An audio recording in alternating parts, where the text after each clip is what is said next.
하나님 말씀은 에스겔서 37장 1절부터 14절까지의 말씀 읽으면서 읽는 과정 속에 여러분도 내용의 이해도 함께 하기를 바랍니다. 에스겔서 3장 17절부터 14절까지의 말씀 교독합니다. 여호와께서 권능으로 내게 임재하시고 그의 영으로 나를 데리고 가서 골짜기 가운데 두셨는데 거기 뼈가 가득하더라.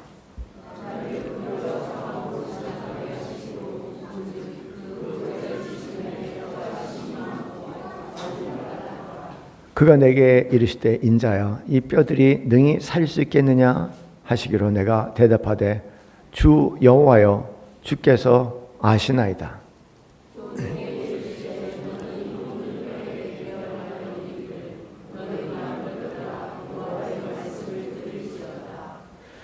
여호와께서 이 뼈들에게 이같이 말씀하시기를 내가 생기를 너에게 들어가게 하리라. 너희가 살아나리라.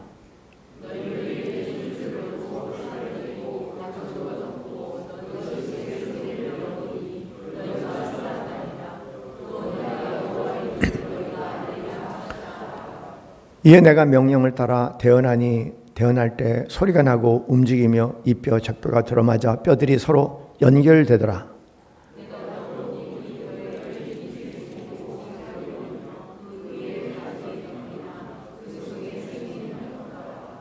또 내게 이르시되 인자야 너는 생기를 향하여 대언하라. 생기에게 대언하여 이르기를 주 여호와께서 이같이 말씀하시기를 생기야 사방에서부터 와서 이 죽음을 당한 자에게부터 살아나게 하라 하셨다 하라.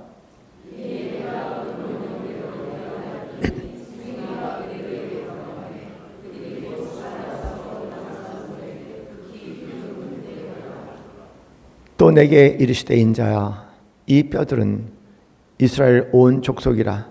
그들이 이르기를 우리의 뼈들이 말랐고 우리의 소망이 없어졌으니 우리는 다 멸절되었다 하느니라.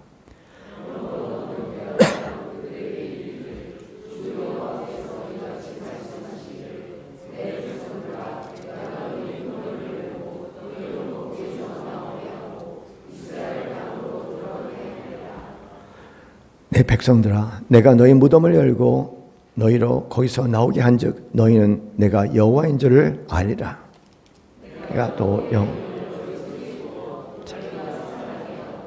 내가 또 너희를 너희 고국 땅에 두리니 나 여호와가 이 일을 말하고 이런 줄을 너희가 알리라. 여호와의 말씀이니라. 아멘. 제가 전에 따옥이라는 그런 노래를 여러분에게 다 알고 있는 노래지만 소개해드린 적이 있습니다. 보일 듯이 보이지 않는 따옥 소리, 처량한 소리. 멀리 가면 가는 것이 어디 메이뇨? 내 어머니 가신 나라, 해 돋는 나라. 잡힐 듯이 잡히지 않는 따옥 소리, 구슬픈 소리.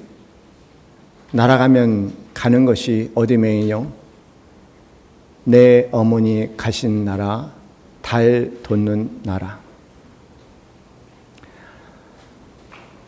이 작시자는 돌아가신 어머님에 대한 그리움으로 작시를 했다고 합니다. 그런데 시대가 일정 시대인 것만큼 일본 총독부에서 조선 총독부에서 간파해 냈죠. 이거는 돌아가신 어머니를 그리우는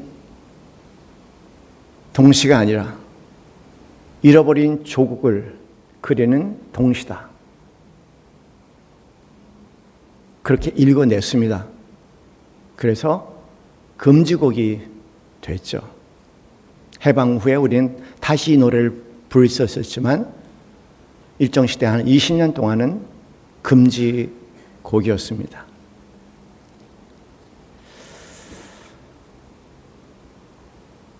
이 따오기 동요를 부른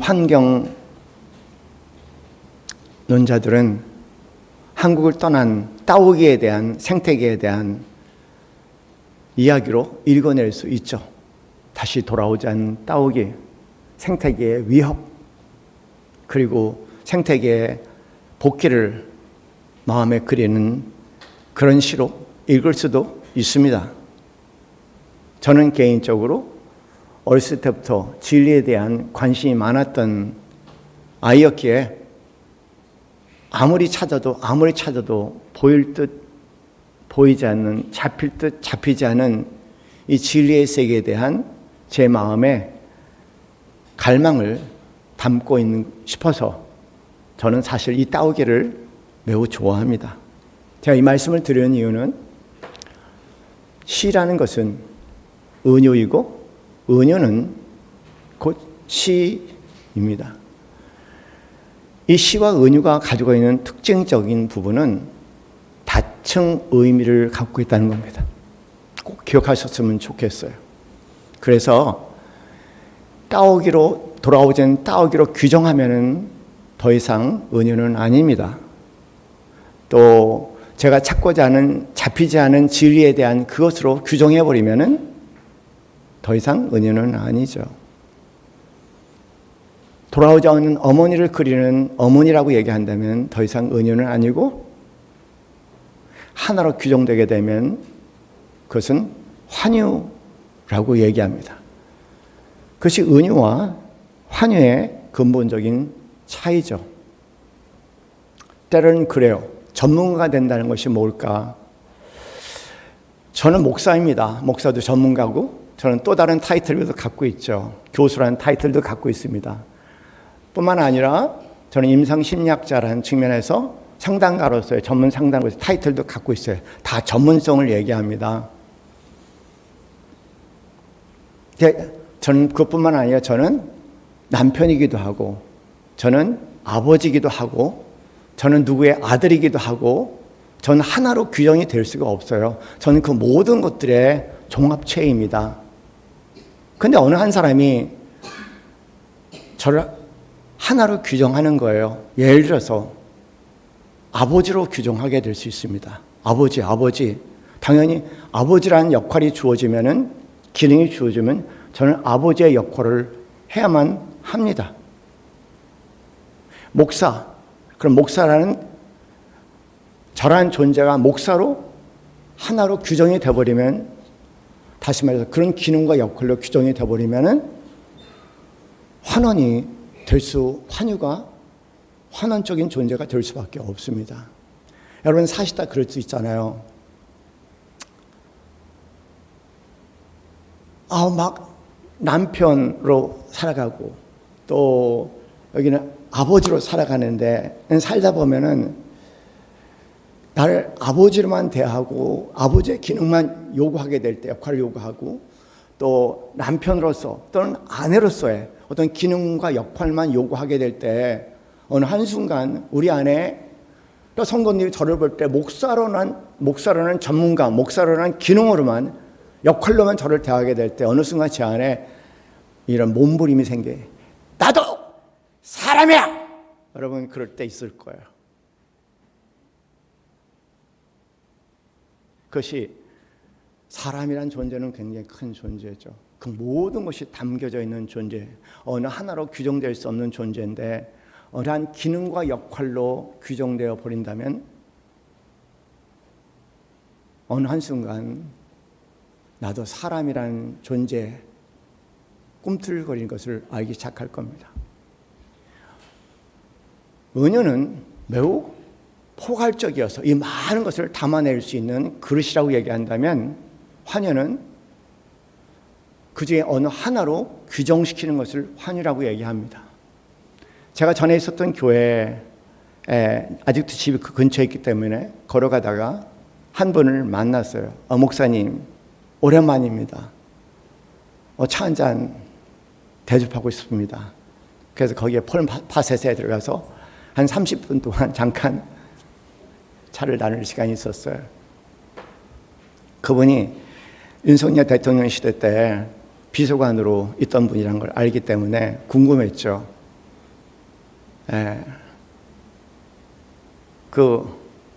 어떻게 두 분이 사셨어요? 그랬더니 그분 하신 얘기가 부부싸움이 장난이 아닙니다 얘기를 하더라고요. 그러면서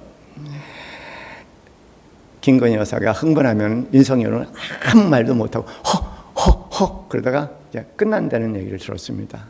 대통령이 아니라 그도 인간이라는 걸 우리는 그걸 기억해야 됩니다.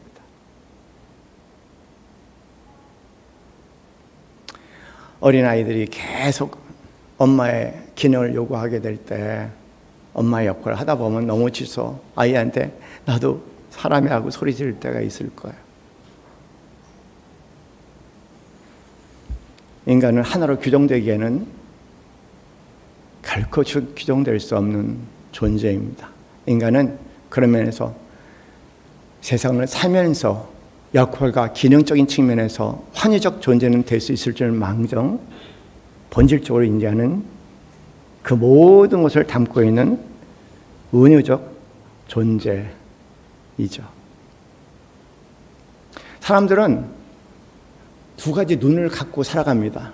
어떤 사람들은 환희의 눈을 가지고 있고 어떤 사람들은 은유의 눈을 가지고 있어요. 그래서 모든 것을 환희적으로 보는 사람이 있는가 하면 반대로 은유적으로 보는 사람이 있습니다. 이런 문장이 있어요. 인간은 동물이다. 그래요. 인간은 동물이라는 문장을 환희적으로 본다면 그냥 인간은 동물, 인간이 동물로 대체되고 치환된 걸 얘기합니다. 그래서 인간은 동물에 불과하다. 맞는 말이에요. 왜냐하면 인간은 모든 동물과 함께 나누는 기계적인 요소가 있습니다. 먹어야 되고 자야 되고 다양한 생리적인 욕구를 가지고 있고 생리적인 욕구를 채워야 하는 존재로서 그런 동물적인 요소가 분명히 인간에게 있죠. 인간은 동물이라고 얘기할 때 맞아요. 인간은 포유류과에 속하는 영장류고 영양류 중에서 고차원적인 영장류라는 이름을 붙인다고 해도 여전히 동물입니다. 그렇게 보는 사람들이 참 많아요. 세상은 환희적 눈으로. 그런데 만약에 인간은 동물이라는 표현을 은유적 눈으로 본다면 전혀 달라집니다. 물론 인간은 동물적인 부분도 있지만 그게 전부는 아니야. 인간은 동물 이하일 때도 있어.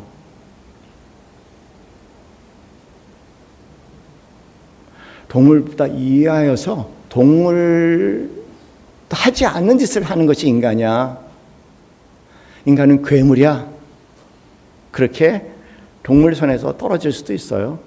그런가 하면 어떤 사람을 보면서 인간은 야 어떻게 저렇게 사실 수 있을까?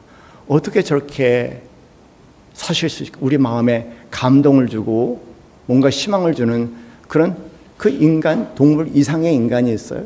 그것을 어떤 형태의 이름을 부르든 간에 우리는 영적인 존재라고 그렇게 이름을 붙일 수도 있죠. 그래서 인간을 볼 때 환희적으로 볼 수 있고 은유적으로 볼 수가 있는 거죠. 저는 제 자신을 훈련시킵니다. 네. 어느 한 가지 모습이 제가 아니라는 것을 제 자신을 계속 되새김질을 해요. 나는 동물이야. 동시에 나는 동물 이하일 때도 있어. 동시에 나는 인간, 동물 이상이야. 그 모든 것이 나야.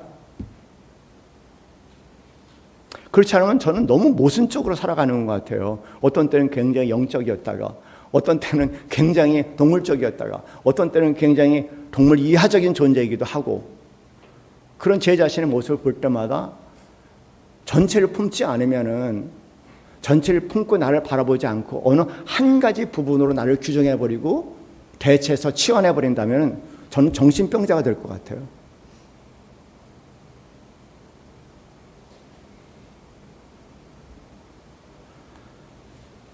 그런 면에서 인간은 본질적으로 은유적인 존재이면서 다중 의미를 가지고 있는 존재입니다. 인간은 어느 한 관점에서 볼 수 있는 존재가 아니라 여러 관점에서 볼 수밖에 없고 그런 면에서 이해하고 그러면서 품고 그렇게 더불어 살아가야 할 존재라는 겁니다. 그렇지 않으면 더 큰 불행을 가져올 수 있습니다.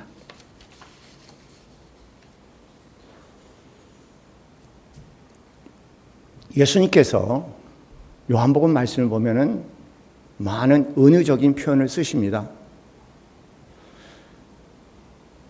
요한복음에 7번에 걸쳐서 은유적인 표현을 하시는데, 나는 생명의 떡이다. 나는 세상의 빛이다. 나는 문이다.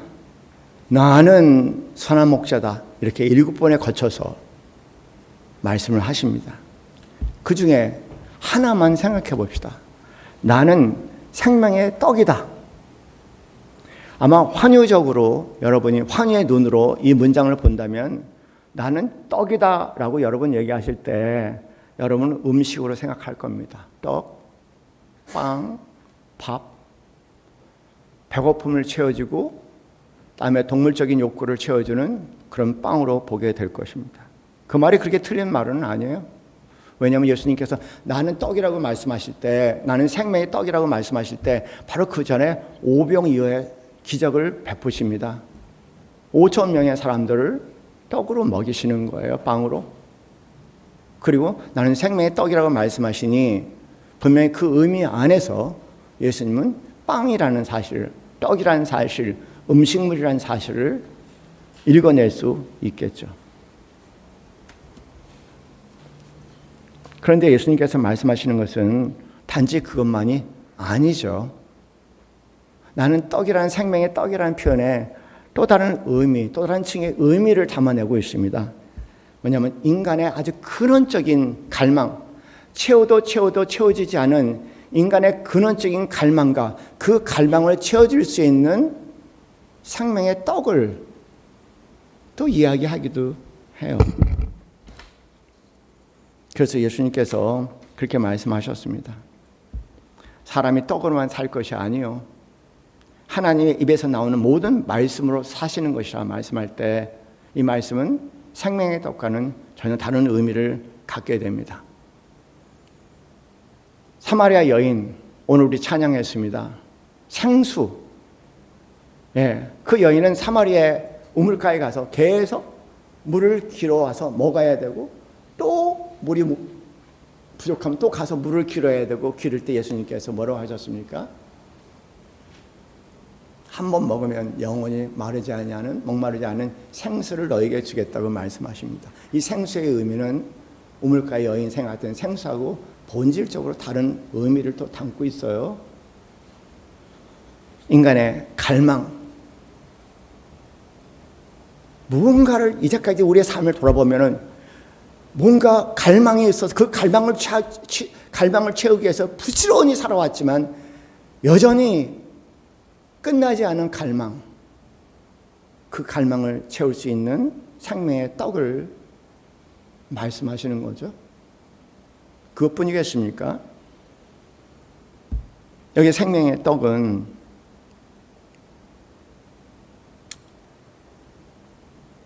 특별한 의미를 가지고 있습니다. 우리가 먹는 밥과 다르게 예수님 당시에 밥은 큰 덩어리였어요.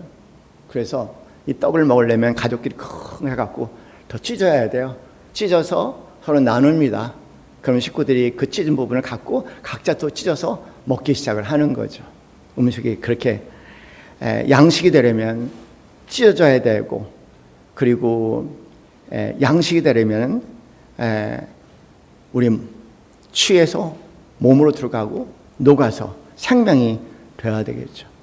누구의 나눠줌을 얘기합니다. 그러면서 여기 생명의 떡이라고 하는 건 구속사적인 예수님의 십자가의 희생과 그리고 예수님의 죽으심을 통한 우리의 생명의 양도를 뜻하는 생명의 떡일 수 있다는 겁니다.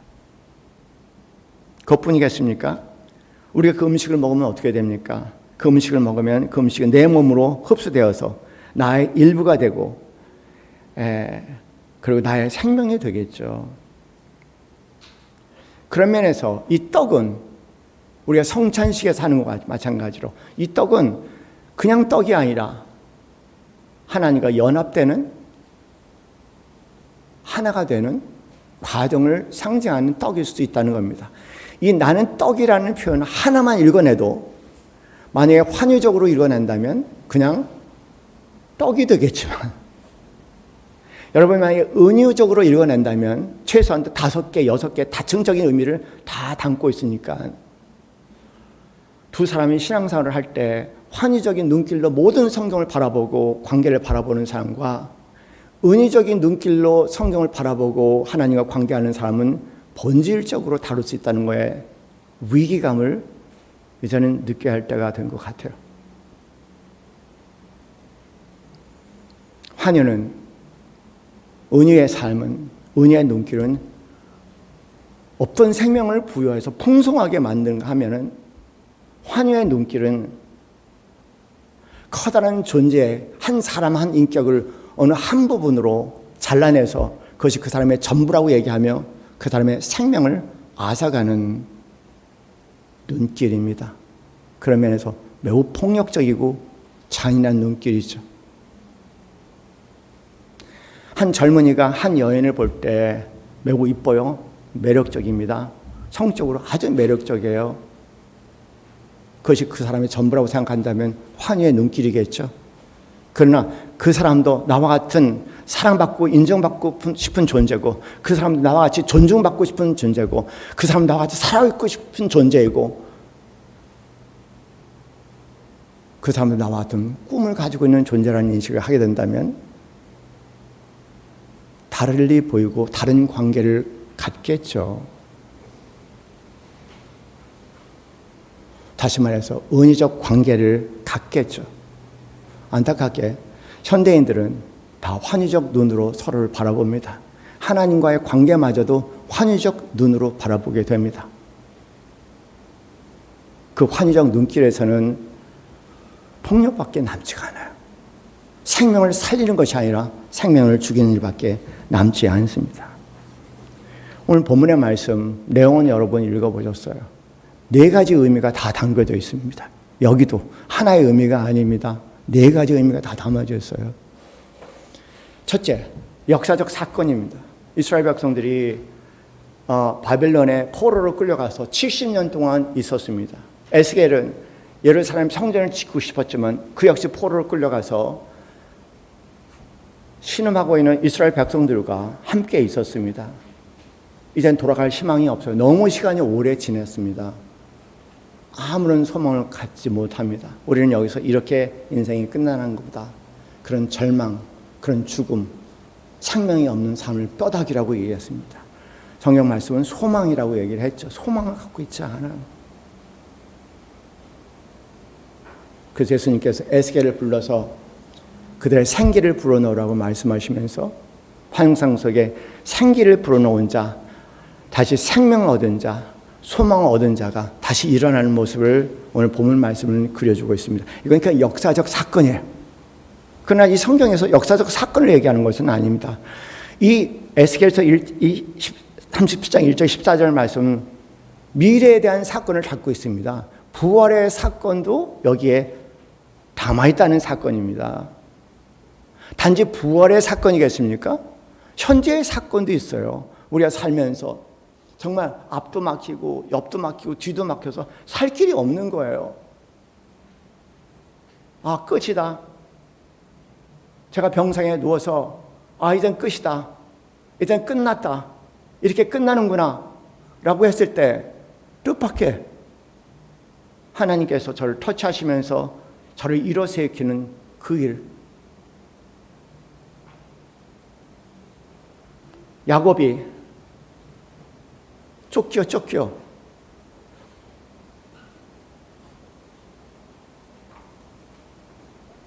그 어둠 속에 홀로 돌베개를 삼아 잠을 자고 있었을 때 하나님께서 그에게 위로부터 야곱의 사다리를 내리신 것처럼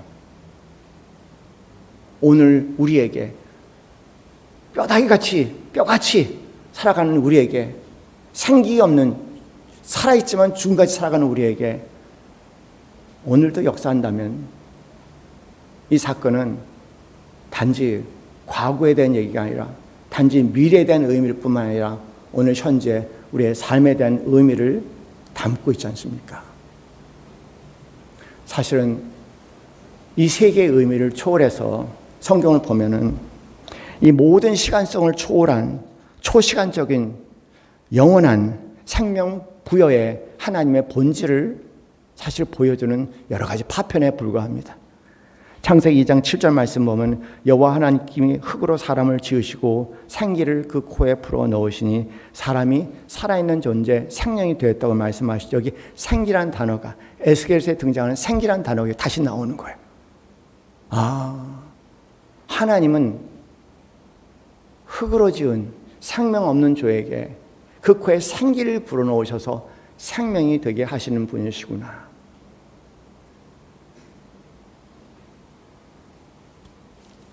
수많은 관계들을 돌아봅니다.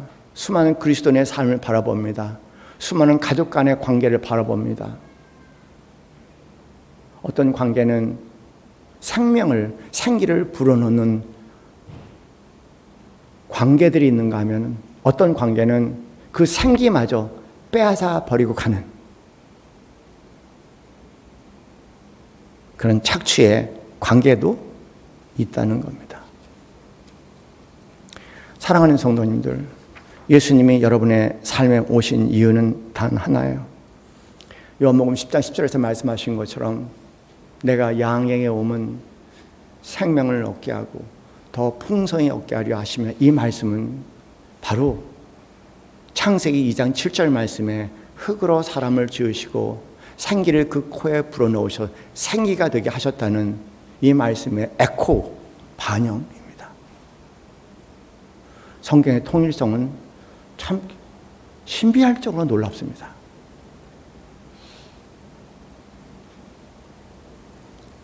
성부와 성자 성령은 끊임없이 우리에게 생기를 불어넣으셔서 내 개인의 삶에, 그리고 경직되고 얼어붙은 모든 관계 속에, 그리고 삶에 생기를 불어넣으셔서 생명이 살아있는 존재가 되게 하셨고, 우리를 부르셨을 때 그 은혜를 허락하시고 우리에게 소명을 주실 때 죽어있는 자를 살리게 하고 생기를 불어넣는 생명의 존재가 되게 하라고 우리를 부르셨다는 사실을 마음에 꼭 담아내야 할 것 같아요.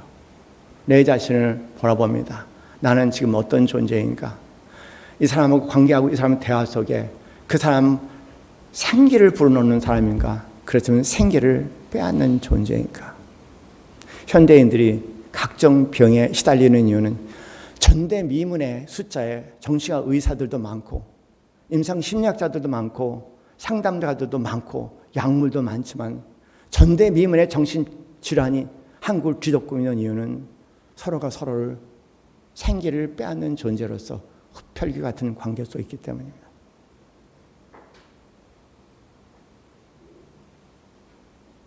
나는 누구인가? 나는 어떤 존재인가? 나는 환희적 존재인가? 나는 은혜적 존재인가? 생명을 불어넣는 존재인가? 생명을 앗아가는 존재인가?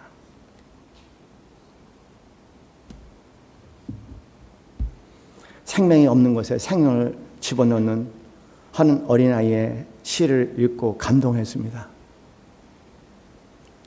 앞에서 기도하신 박승수 권사님의 손녀 박보람이라는 친구가 쓴 시의 진짜 동사 제목은 그렇게 되어 있어요. 명사는 생명이 없습니다. 명사는 그냥 이름뿐입니다. 할아버지라는 명사는 수많은 할아버지 하나에 불과합니다. 보람이가 어떻게 이 일을 썼는지, 한국의 교육과정이라는 것이 이 아이의 이 천재적인 재능을 지워버리지 않기도 하게 되더라고요. 이런 친구가 많으면 대한민국은 소망이 있다는 생각을 갖게 되더라고요. 왜냐하면 저는 이 박보람이 은유적 존재라는 것을 알게 되고, 환유의 세계에 살아가는 생명 없는 모든 존재들에게 생명을 부여하는 그런 바람꾼이라는 사실을 이 시를 통해서 알게 됐어요. 이 시는 이렇게 갑니다. 할아버지는 명사가 아니었다. 웃다, 기다리다, 들어주다, 괜찮다. 사람들은 그저 할아버지라고 불렀지만 나는 세상을 조금 더 착하게 움직이는 동사라고 배웠다. 특별한 할아버지가 되었어요. 살아있는 할아버지가 되었어요. 여러분 보이십니까? 할아버지가 보이는 거예요. 이 할아버지가 보이는 거예요.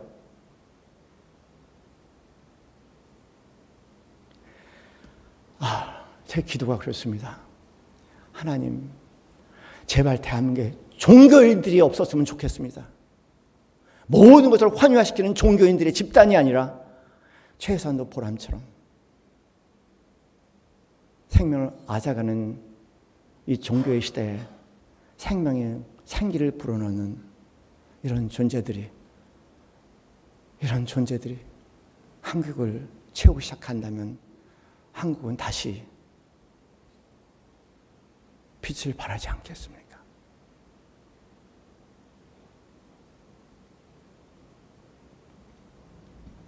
부끄럽지만 동사라고 배웠다는 이 19절의 마지막 부분에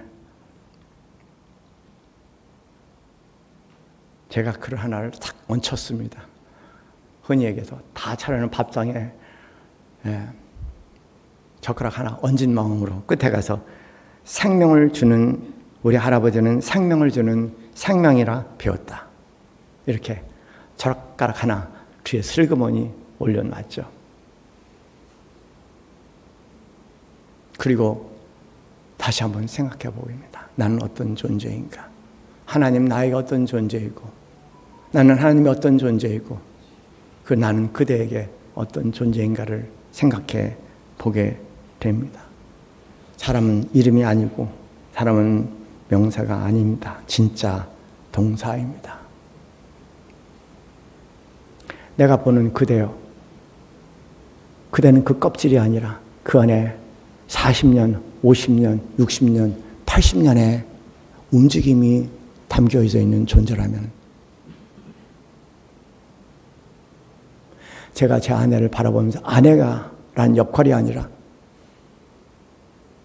그의 어린 시절, 사랑스럽고 귀엽던 어린 시절을 볼 수 있고 발랄했던 초등학교 시절을 꿈으로 부풀었던 청소년의 시절을 그걸 긴 유학의 시간들, 과정들을 거기에 꿈과 희망을 부풀었던 그를 볼 수 있고 나와 결혼해 살아갔던 삶을 바라볼 수 있고 그 모든 것을 바라볼 수 있다면 나는 그냥 아내로서의 한 여인이 아니라 한 존재, 한 인격으로서의 여인을 보게 되니 나도 행복하고 그도 행복하고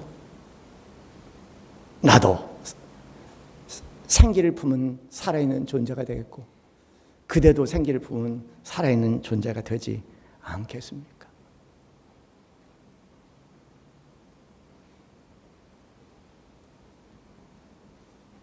거기에 의미 있는 관계가 싹트죠. 나무가 아닙니다. 가로수가 그냥 가로수가 아닙니다. 그 안에 동사가 있습니다. 마치 나태주 시인이 풀꽃을 보면서 풀꽃이 아니고 자세히 보니 예쁘다. 오래 보니 사랑스럽다. 그 마음이 앞에 있는 초등생을 바라보면서 초등학교 선생님으로 너도 그래?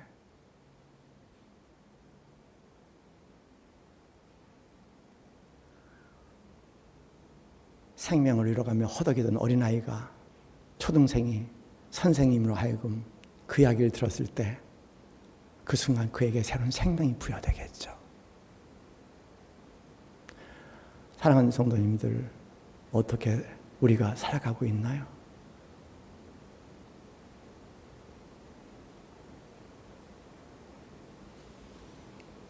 저도 제 자신의 지금의 모습이 아니라 아주 어렸을 때 제가 기억할 수 있는 기억의 그 순간에까지 내려가서 지금까지의 모습까지 다 그려봤습니다. 제가 이렇게 제 머리에 자식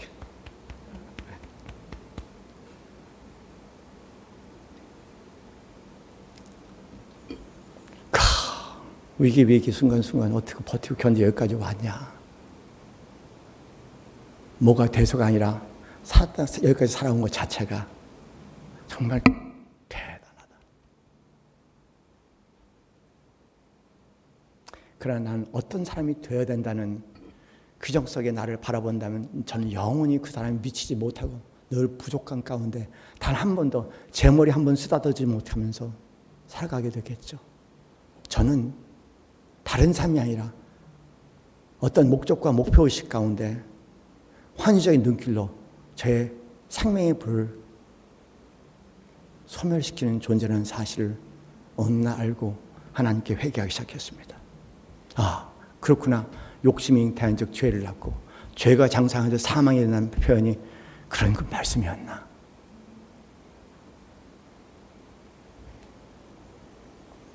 사랑하는 성도님들, 풀꽃도 풀꽃이 아니고 나무도 가로수도 아니고 할아버지도 그냥 할아버지가 아닙니다. 모든 존재는 위대합니다. 은혜의 눈길을 갖는다면 모든 존재는 내가 배우고 그리고 존경심을 표현할 위대한 존재라는 사실을 알게 될 겁니다. 우리 어렸을 때 지금 부르는지 모르겠지만 우리 아직도 생각이 나네. 초등학교 때 음악책 있죠, 음악책. 여러분 그 시대 우리 음악책 참 초라한 음악책이었습니다. 다른 책보다 좀 크고 왜 그런지 모르겠지만 좀 얇은 음악책. 그 음악책 가운데 이런 노래가 있었습니다. 소나무야. 혹시 기억하세요, 소나무야? 그 노래 우리 배웠고 그리고 그 노래가 잊혀지지 않는 것은 그게 이제 그 크리스마스 캐롤에도 불리는 노래이기 때문에 그래요. 소나무가 아닌가 봐. 그냥 소나무가 아니에요. 우리는 소나무죠. 근데 이분에겐 소나무가 아닌가 봐요. 그래서 이렇게 표현을 합니다. 이렇게 생명을 불어넣습니다. 소나무야, 소나무야. 그냥 소나무가 아니에요. 언제나 푸른 내 빛. 그렇게 본 적 있으십니까? 쓸쓸한 가을 날이나 눈보라치는 날에도 소나무야, 소나무야, 변하지 않는 내 빛. 사랑하는 성도님들, 여러분 안에 그게 있어요. 여러분 모르실 겁니다. 사람들 못 봐줄 겁니다. 여러분도 못 봐줄 겁니다. 여러분 안에 그게 있어요.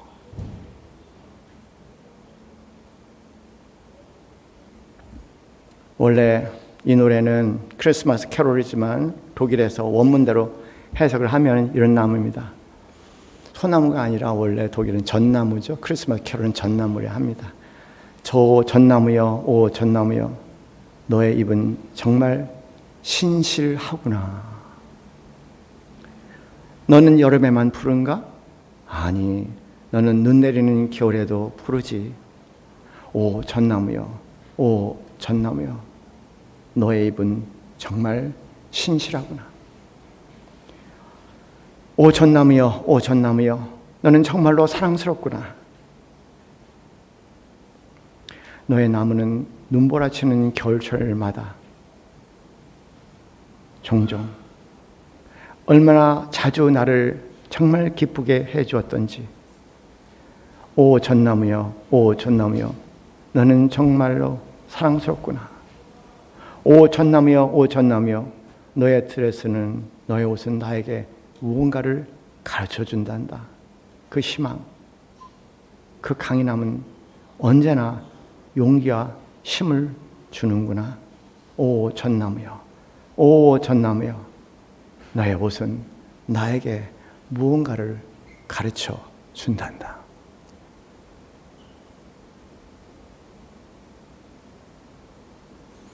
인간이요, 인간이 되기를 바랍니다. 종교인에 앞서 인간이 되지 않은 종교인은 자신은 물론 주위 사람들에게 너무 많은 고통을 주는 사람, 생기를 주는 사람이 아니라 생명을 빼앗아가는 존재가 될 수 있습니다. 저는 제가 궁금해요. 그 많은 계절들, 그 많은 위기를 내 안에 무엇이 여기까지 오게 했을까?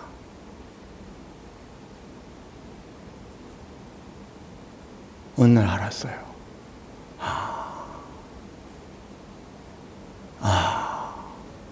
이것은 인간이 부여한 생명이 아니라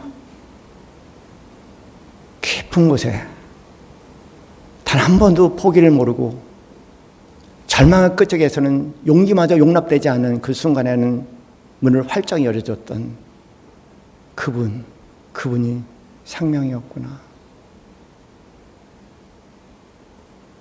사랑하는 성도님들, 여러분 그 생명을 가지고 계세요.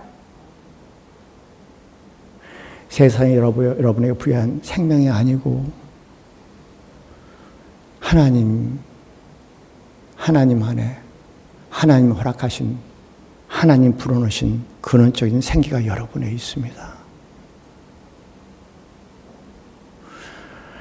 세상에서 문화에서 주는 생명에 춤추는 사람이 아니라 여러분 안에 비밀처럼 깊게 숨겨진 그 생명을 인식하고 그 생명 가운데 호흡하시면서 세상에 주어지는 생명의 꺼져감 속에 끝끝내 그 생명의 불길을 활활 태우실 수 있는 생명의 존재가 되기를 주님의 이름으로 간절히 축원합니다. 기도하겠습니다.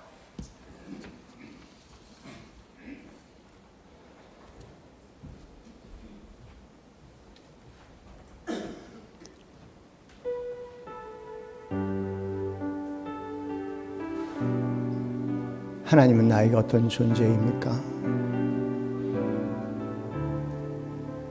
나는 하나님께 어떤 존재일까요?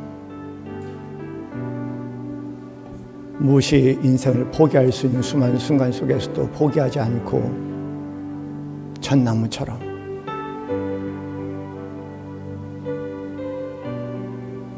살아오게 했을까요?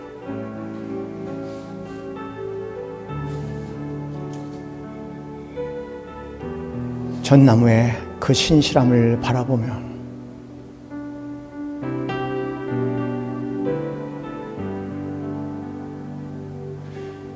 크리스마스 캐롤 속에 하나님의 신실하심을, 그리고 그 신실하심이 나의 생명이 되었음을 되돌아보게 하소서. 아직도 나는 나를 이해하는데 너무 큰 한계를 가지고 있습니다. 내가 생각하는 생명은 내가 생각하는 생명이 아니고 태초에 하나님께서 불어넣으신 생기가 나의 생명의 근원임을 알게 하시고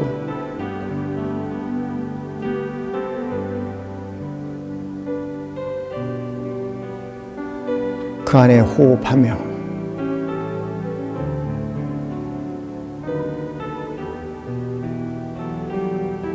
거짓 생명의 삶에서 참된 생명의 삶으로 이제는 살아낼 수 있는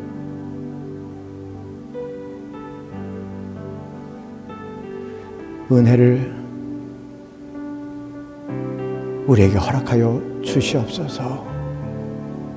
하나님 간절히 기도합니다. 간절히 간구합니다. 착각과 오해, 장님됨에서 눈꺼풀이 벗겨지고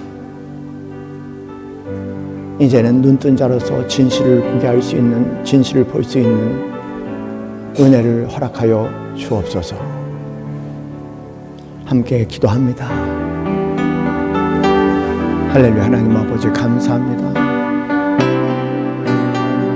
아버지 하나님, 오 하나님 아버지, 그렇게 시작된 하나님과의 새로운 시간들, 그때 나의 장님됨을 불쌍히 여기시고 안수하여 치유해 주셨던 그 순간, 세월 지나가면 점점 더 명확히 보여짐을 감사합니다. 성령님 도와주심을 감사합니다. 오 하나님 아버지, 이것이 마정물이 되게 하사 끊임없이 영원한 물을 퍼낼 수 있으며 참된 생수를 마시며 살아갈 수 있는 삶 될 수 있도록 인도하여 주시옵소서. 할렐루야 감사합니다. 할렐루야 감사합니다. 할렐루야 감사합니다. 할렐루야 감사합니다.